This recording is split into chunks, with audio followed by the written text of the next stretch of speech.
めちゃくちゃ静かです。いやいやいやいやいやいやいや、うわ、イノシシや。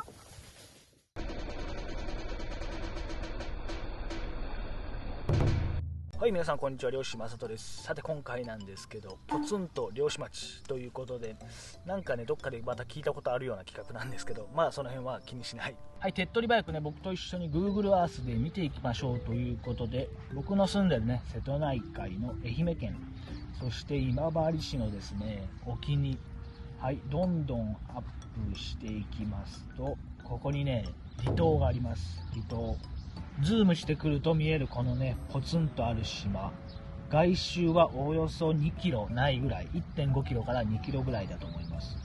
その名も比木島と言いましてね、拡大していきますと、はい、なんとね漁師町があるんです。この島の南側に面しているねこの漁師町、しっかりとねこの防波堤っていうんでしょうか、防波堤だったりテトラポットがねこう築かれてて、しっかりね波とか潮の影響を受けないような作りになってます。でおそらくこれ桟橋だと思うんですけど、桟橋が一つありまして、そこにね、割と大きな漁船が付けられてます。そしてねその大きな漁船の右側、東側にねちっちゃな漁船も確認できると思います。で今日はねこの島に僕が潜入するわけなんですけれども、潜入するにあたってあらかじめ3つの情報を得てます。3つ。まずその1つがね、この漁師部落まだ人が住んでます。しかもそれは漁師さん。まずそれが1つ目の情報。はい、そしてねスクロールして見てみましても、西側にもですね、そして東側にも集落はないどころか何の建物もありません。電気を送るような送電線もありません。ここでね私が仕入れた2つ目の情報なんですけど、なんと電気もそして水もこの島来てません。で水も電気もないのにどうやって生活してるんやっていう話なんですけど、どうやって家とかね建てたんやっていう話なんですけど、その辺もねこれから潜入調査するんでお楽しみにしていただけたらと思います。そして3つ目なんですけど、これは当たり前かもしれないんですけど、この島の中で買い物なんかね到底できないので、ここに住んでる人はわざわざ船を使って四国本土の方に買い物に行って、食料品とか、あとは水どうするんでしょうね。水生活するには水は必ず必要ですから、もしかしたら井戸があるか、わざわざ水を大量に四国本土から買ってくるかで、電気がないんでどうやらね発電機を備え付けてあって、ガソリンかなんかの燃料を入れて発電させて生活をしているという、ガソリンとかも多分仕入れに行かなきゃいけないですよね。そういう買い物をしているというのが3つ目の情報でね、その島は先ほど言いましたように今治市沖にあります。で僕の住んでるねこの大島、ちっちゃな漁師町なんですけど、ここはね大島の東側に面してます。この港ですね。でこのね大島の東側からはね、なんとねその、比木島はすぐそこにあるんです。動画のね冒頭からお気づきになった方、もしかしたら数名いらっしゃるかもしれません。そう僕がね、さっき喋ってた背後にあった4つ島が見えますね。4つ。この島一番大きいかな、こっから見えたら。はい、そんなこんなでね早速もう潜入したいと思います。当然僕も行ったことありませんし、この辺のね漁師のおっちゃんたちとかね町の人たちに聞いてもみんな行ったことがない、行く用事がないっていうことなんですけどね、確かに行く必要性はありません。ただもしね、人が住んでればその方は悠々自適といいますか、そういった楽しいスローライフを歩んでいるはずだと思います。でそんなところにね急に私が行ってカメラを持って、取材するということは多分めちゃくちゃ無礼者というねことになってしまいます。でできるだけねそういうことをなくすように、秘策って言っていいんかな、こういう必殺つまらないもの、愛媛の名家でありますポエムをね片手に潜入したいと思います。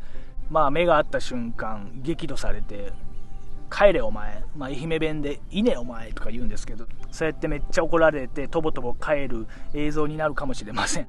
それはそれでしょうがない。僕もね、その方のスローライフを邪魔するわけにはいけませんから、できるだけ、潜入したいと思います。早速船で行きましょう。船で。さて今日僕が使う船は、この2隻ね僕所有の底引き網漁に使ってるね船なんですけど、これはね、機動力もないですし、漁師町のね防波堤とかテトラポットちょっと狭そうでしたよね。入り口がちょっとねこいつは今日はパス。そしてねこいつでね行こうとしてたんですけど、こいつも僕の所有の船。はい前の動画ね見てくださった方は分かってます。こういう状況です。修理中ということでね、さっきちょっと漁師さんに電話してこの船を借りることにしました。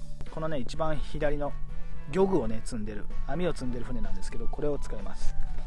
でちなみにねこの左から2番目はこれは海苔のね収穫をするような船でございます。でこっち2つが底引き網漁で、ここからジャンプしてね渡るわけにはいかないので、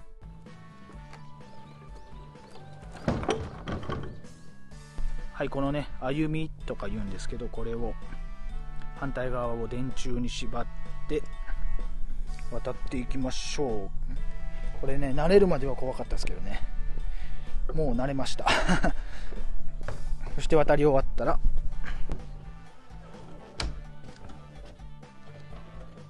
帰ってきた時にねこれを取れるようにポジション取りいきましょう。はい、そして足場の悪いこういうところをねよいしょ渡ります。そしてこの先にあるこの船、だいたいそうですね25フィートか23フィートぐらいの船です。結構ね幅広で使い勝手が良さそうな船ですね。このエンジンは頭髪世にも珍しい頭髪のこんなに大きいんや、90馬力です。で確か2ストですこれなので結構速いんじゃないかと思います。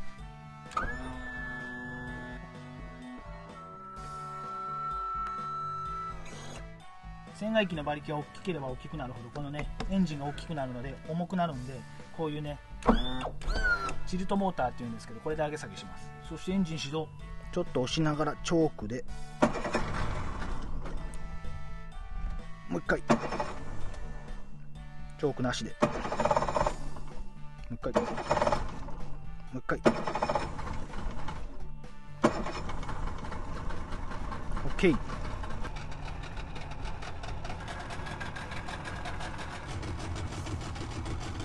はい、そうしたらね船を止めてあるロープを外して、こういうね結ぶのを全部ねこの辺の漁師さんはなぜかもやいって言いますもやい結びって一つだけの結び方言うと思うんですけど、なぜかね全てをもやいって言います。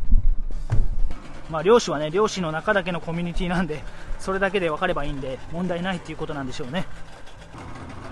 はい、ライフジャケット忘れたというところで危ない穴開けるとこやったねライフジャケット忘れました。ここにねあるんで取っていきたいと思います。はい、最近ね購入したこの船ね、めっちゃねゴミがあったんです。ゴミがでそのゴミね今日片付けました。せっかくなんで見てみましょうか。こういうとこやったりね、ここにライフジャケットがあるけんこれ取っとこう。いや本当にね汚かったんですよ。まあこんな感じでざっと掃除しました。ちょっと綺麗になったでしょ。この上とかねめっちゃ汚かったですからね。こうやってねシャックルはシャックルで整頓したり、ここはねマジックとかビニールテープハサミっすね。この船ねめっちゃあったんですけど、ここはね網を直す針っていうんですけど、こういうやつ。あとはねこういう漁具に使う浮きやったりタイヤ、まあこういうね紐やったり工具類を整理しました。もうちょっとでねいけると思うんで、またエビだったりハモを取る量を皆さんにお届けしますということでいきましょうか。はい、これならね海上保安庁もつけてこないでしょうということでいきたいと思うんですけど、さっきねこのガソリンを積んでたらちょっとね失敗してね、このねポエムの袋にねここ分かりますかね、かかっちゃったんですよ結構臭いです。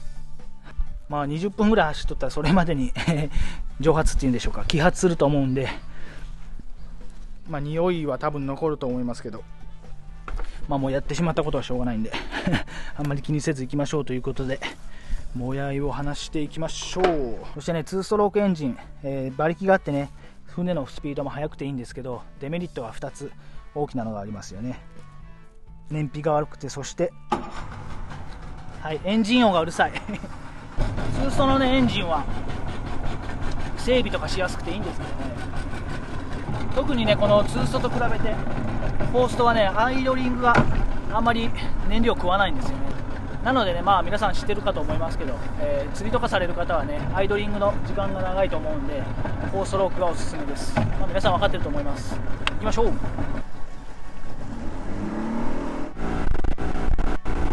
早い。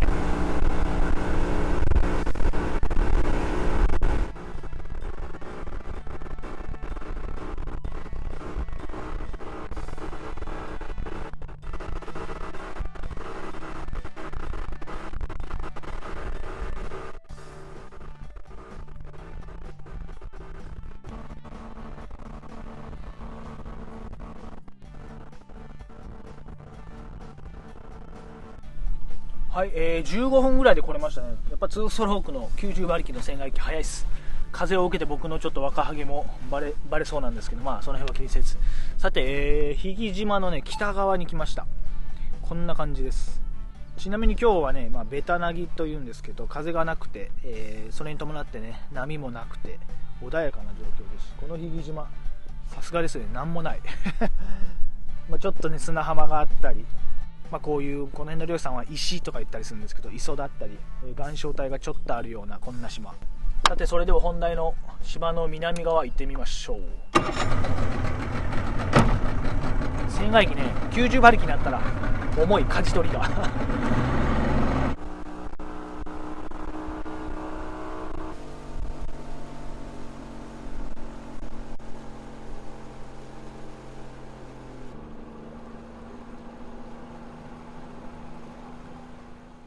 さて全貌をね表しました。 Google Earth で見た通りね3つの防波堤だったりテトラポットに囲まれてます。はい、こっからはね桟橋が見えないんですけど、まあここ見えたかな。見えました。なんかプレジャーボートみたいなのないですか。Google Earth で見た漁船じゃなくて小型のモーターボートがあります。どうなっとるんでしょう。ちょっと潜入してみたいと思います。そしてねちょっと衝撃的なんですけど、さっきねこの音声で撮れてるかどうかわかんないんですけど、おっちゃんがねタンガラミの唾を吐く音が島の方から聞こえてきました人おるぞ、おるこれおる行ってみましょうはい、さて到着しました。まずはねプレジャーボートがあって、でここにちっちゃめの漁船があります。で奥にも漁船があって、であそこにもね漁船があります。合計ね4隻あります。多分よくあるカーっていうねペッペってやるタンガラミの咳が聞こえたんで多分おります。まずねこういうのは初見が大事なんで、いきなりこのカメラを向けないようにします。ほんでね僕いつもこのカメラで撮ってるんですけど、ちょっとねこれはねもう明らかに失礼なんでちょっとこれはなしで、ほんで救命胴衣はつけとこうかな。救命胴衣はどっちでもいいわ。ほんでね僕このカメラももしかしたら、いきなりねお顔を映すことはしないかもしれない。今ねできるだけ、分かりやすく説明するように標準語をねできるだけ普段から使ってるんですけど、おっちゃんと話すときはね普段の僕の言葉で、話したいと思います。おそらく漁師さんがいます。僕も漁師なのでね多分通じ合えると思うんで、はい、こんな感じです。あんまりねちょっと大きい声ではあえて話さないようにしてます。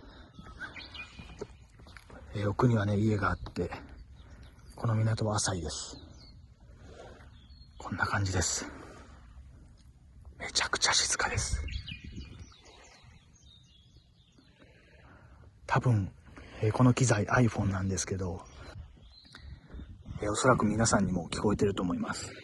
鳥のさえずりとこのねめっちゃ穏やかな波の音これがね聞こえてます。これしか聞こえてません。さてちょっとねお邪魔させてもらいます。めっちゃ緊張してきたちょっと行きたいと思います。僕が見たらわかるんですけど、いろいろね漁で使うようなイカリ、タイヤ、そしてね、浮きとかね、ありますね。ちょっとね、人がおるかな。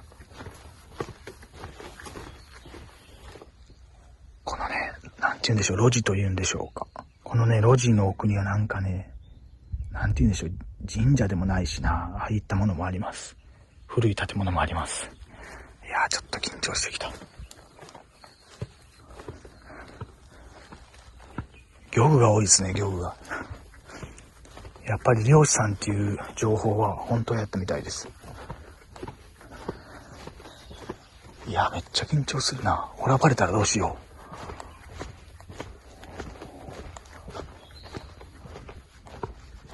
こんな感じですね。人が昔住んでたような感じはあるんですけど。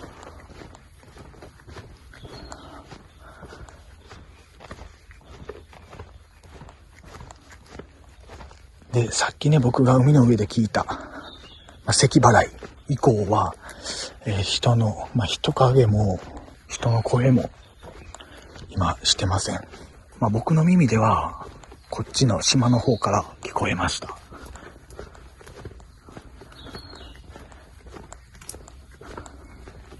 なんかこの道も、草は生えてるんですけど、ちょっとね、整備されているような感じも僕はするんですけどね。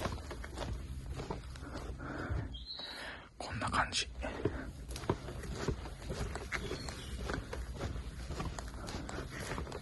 皆さんにはどう見えるでしょうか。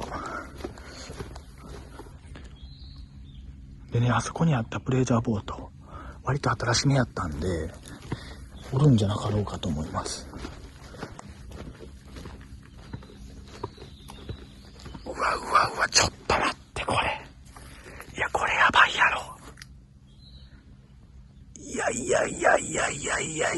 いや、怖い。ちょっとね、自分で企画では来てみたものの、この奥は何なんでしょう。めちゃくちゃ怖いです。なんか僕には何かの施設だったり、学校のようにも見えますけど、さすがに学校ないと思うんで、あそこにね、見えますか？考える人なんかな、あれ。ああいったね、銅像では銅ではないんで、銅像というか、置物があります。いや、それにしてもこれがやばい、マジで。いや。ちょっと人がおったらまず、音がした。なんかね、サワって音がしたんやけど。船虫やね、これ多分。船虫が歩いてます。でね、見えますかね？見えんか。めっちゃね、怖い。鳥肌立ってます。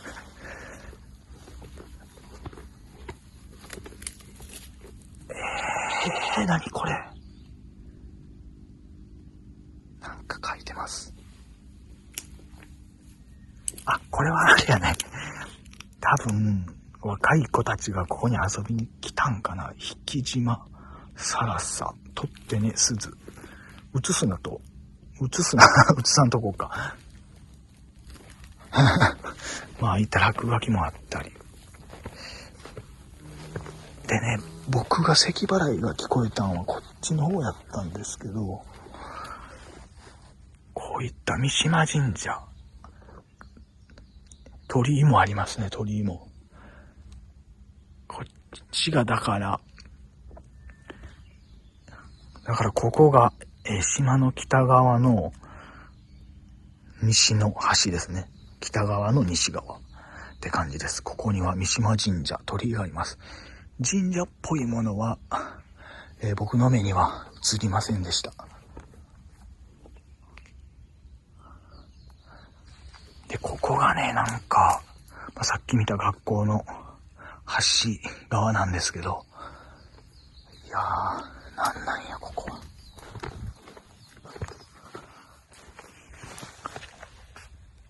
ね、こんな感じでね、なんか貸別荘みたいなのやってたんですかね。そんな感じの建物があります。ちょっと反対側に戻ってみたいと思います。いやー、これは何回見てもやばい。で、この木もこんな感じでね、なんか掘ってます。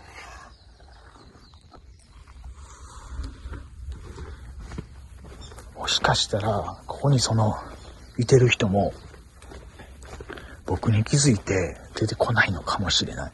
その可能性もありますよね。僕はね、確かに咳払いを聞きました。こっから皆さんには届いてるかどうかわからないんですけど、咳払いが僕は聞こえたと思います。僕はね、今鳥肌を出しながら、めっちゃビビって撮影してるんですけど、ロケーション自体は最高でめちゃくちゃ綺麗な島です。あ、ちょっと待って、送電線ありますね。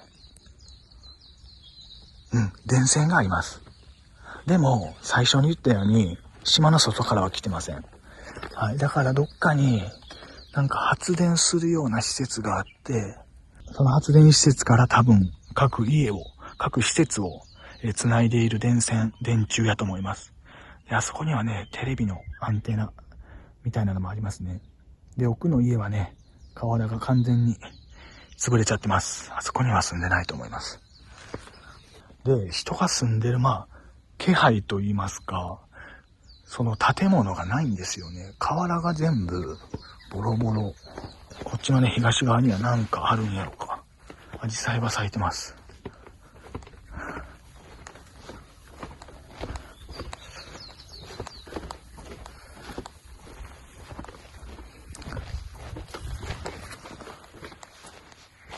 はい、さて僕がね、来たのはこっからなんで、今度は反対側ちょっと行ってみましょう。こういうトタンの建物があります。こういうのもね、すべて船で運んでるはずなんで。いやー、どうやって家建てたんでしょうね。こういうブロックも一つ一つ運んだと思われます。あ、カヌーがあります。カヌーとか、カヤックとか行ったりするんでしょうか。なんか、綺麗じゃないですか。ちょっとね、蜘蛛の巣は張ってるんですけど、こういうカヤック、カヌーがあります。で、端まで行ってみると、なんかここはね、木がいっぱい並べられて、高くね、ある程度積み上げられてます。一体何のために高く積み上げたんでしょうか。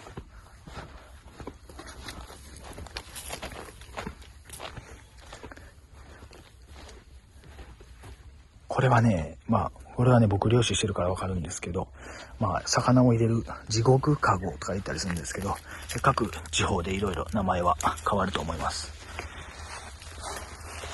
ここにね、穴があるのがわかると思うんですけど、この穴から魚が入って、で、入った魚は出れないといったようなね、こんな仕掛けです。こっち側はもう何もないです。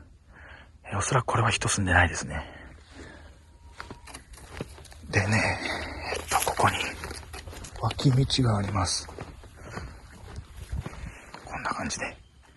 で、上へとね、繋がってます。ちょっと本当に僕の緊張を増すばかりなんですけど、行ってみましょう。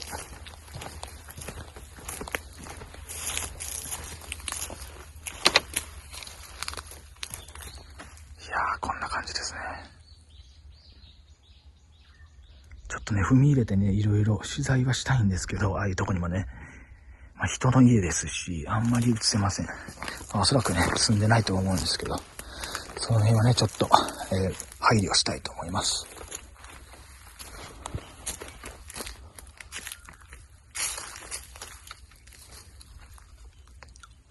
で、この奥にはね、薪が見えました、薪が。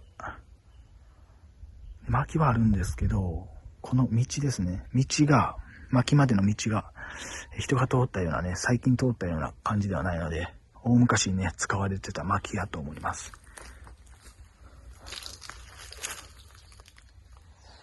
ここにもね、ちょっとした人の道はあるんですけど、僕が住むんやったらもうちょっと整備しますね。いやー、こっち行ってみましょうか。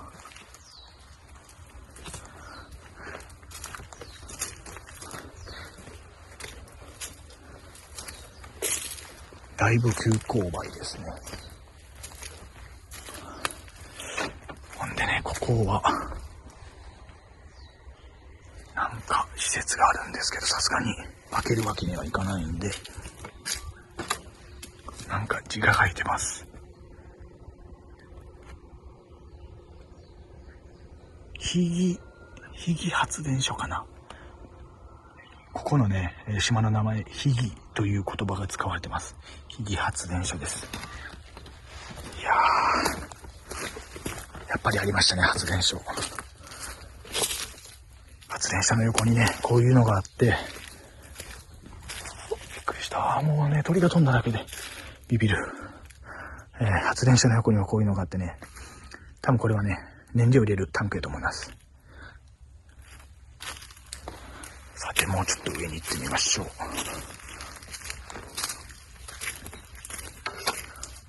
あ、これね、畑じゃないかな。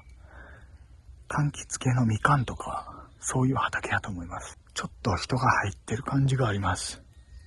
畑ですね、これは。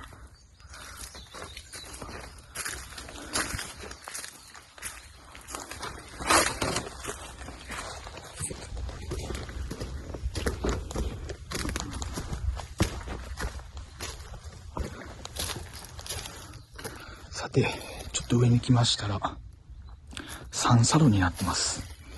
3つに分岐されてます。この一番右は、登ってきたのを下に下っていくやつ。で、この真ん中はね、多分これ、すぐここで、行き止まりになってると思います。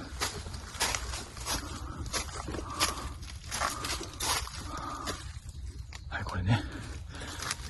なんかね、奥へ続くちょっと道があるんですけど、びっくりした。自分の足を取った。めっちゃ鳥肌。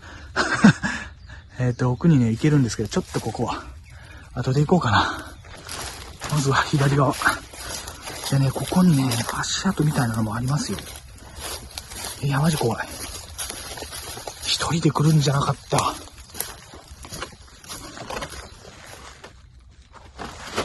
で、三サロの左側行ってみましょう。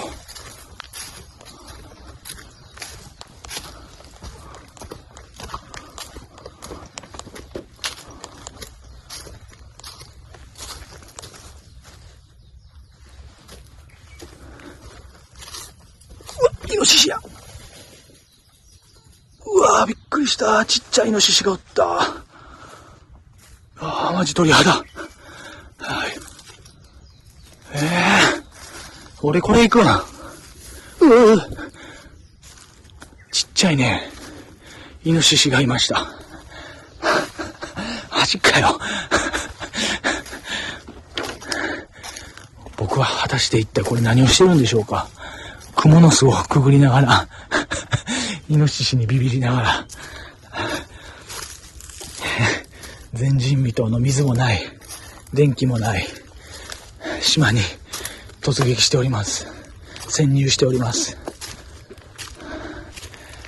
皆さんにはね、伝わってないかと思いますけど、僕はクモの巣まみれ。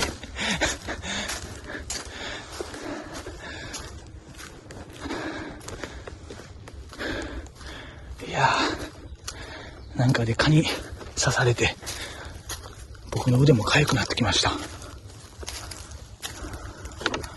いや、もうこれ人入っていけんぞ。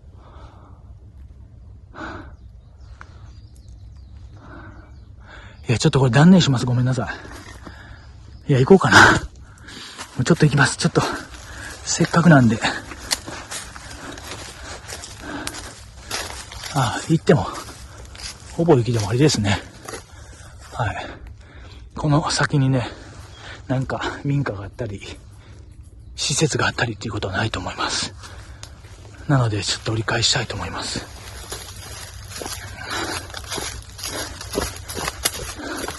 この島はね、本当にさっきも言ったようにとっても静かです。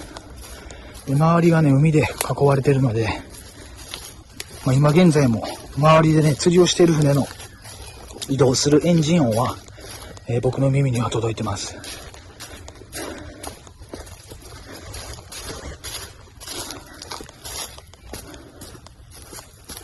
いや、もうイノシシ来んなよ。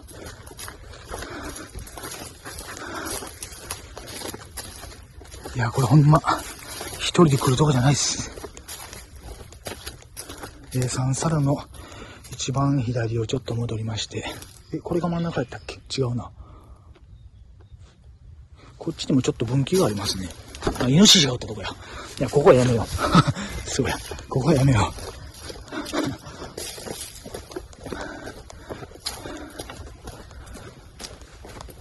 う。ライフジャケットを着たまま、ポエムを片手にぶら下げたまま、前人未到の島をね、潜入しております。これが真ん中やね。ほんで、三サルの一番右、下に下る道、これをちょっと行ってみましょう。畑の反対側ですね。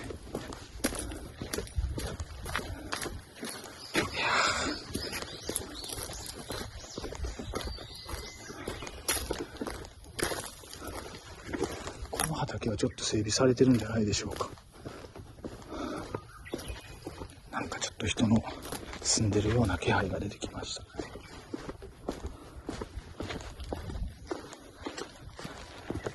いや、もうこの方も島の人もね、これ警戒されてるんでしょうか。こんにちは。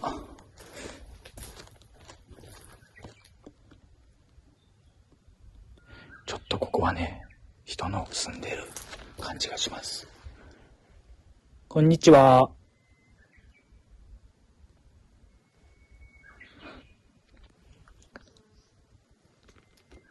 出てこないというか、おるかどうかもね、わからないんですけど。いや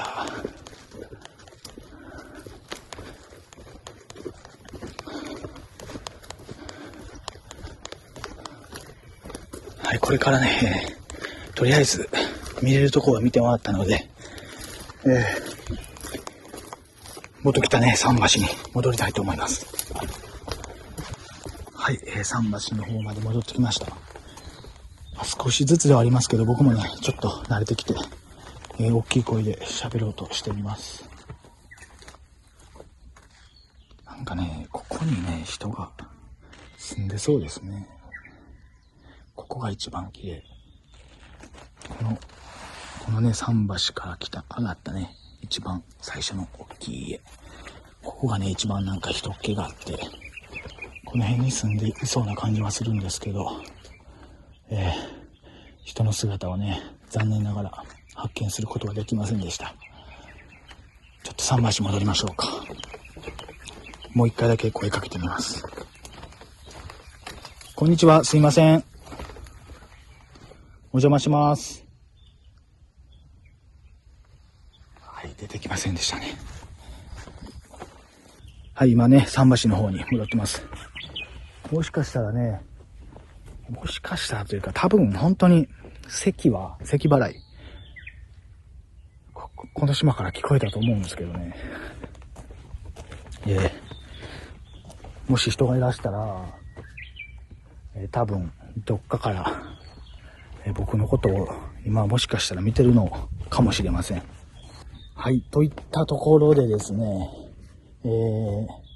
もし住まわれてる方がいらしたら、その人のご自宅周辺ですし、ここに住まわれてる理由、いろんな理由があるでしょうけど、やっぱ人とできるだけ関わりたくないっていう思いは少なからずあるんじゃないでしょうか。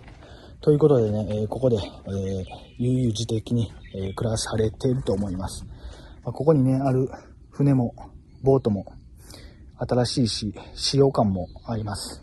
あんまりね、個人所有の船なので、もうこれ以上は映しませんけれども、おそらく人がここに今もいらしてですね、僕のことを今も観察しているんじゃないでしょうか。